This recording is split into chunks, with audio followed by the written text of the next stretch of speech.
Colonia has become limited. It's limited in terms of water, it's limited in terms of medical supplies. And the question that some of the people are asking themselves is there a better way than what Alejandro has offered us?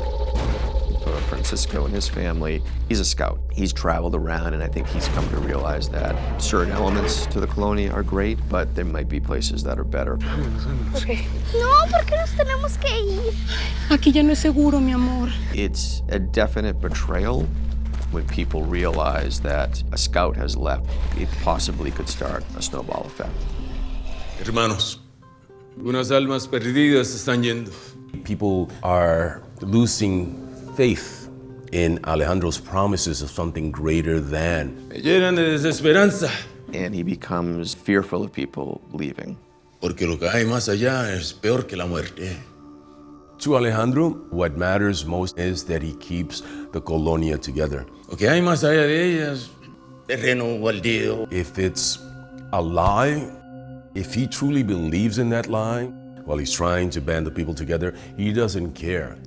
And he demonstrates a side of himself that Nick hasn't seen prior. He becomes slightly paranoid. Is he okay? He's pregnant. Nick is wired to not trust people. And Nick has embraced this place and embraced this man, but at the same time, there's always part of him that's waiting for the other shoe to drop. Do you wish to follow Francisco? No. There's a pragmatism and a practicality that comes with Nick. Nobody leaves the Colonia. Until when? Until I say differently. And I think that Alejandro is deluded in the idea that maybe God will save them, or that if they're supposed to die, they're supposed to die. And I think that Nick is much more pragmatic than that and understands the rules of survival. Madison, what are you doing? When Elena and Madison visit the Pelicano, Marco comments on someone, a kid, sort of wild-looking. Who are you talking to, Madison? Stop, you don't do this. She hears information about a gringo with ratty hair. What is the boy's name? Is it Nick? I think her heart leaps into her throat. No, you know. She wants to be reunited. That's been her quest. Just tell me, why you saw him? Was he safe? Perdóname, no sé lo que le pasa. Le va a cortar los huevos. She makes these quick decisions, these sometimes rash decisions. What took so long? You mother tango with the wrong people. But I can't imagine her being able to walk away from that moment and not find out more. ¿Qué carajos está haciendo ahora?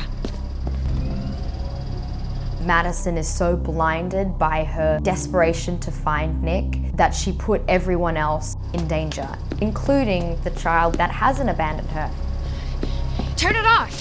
No, I can't. I can't. The whole world can see us. When she has a moment to reach out to Nick, she sort of turns a blind eye to everything else that matters. And she compromises her leadership stance. You almost blew the trade.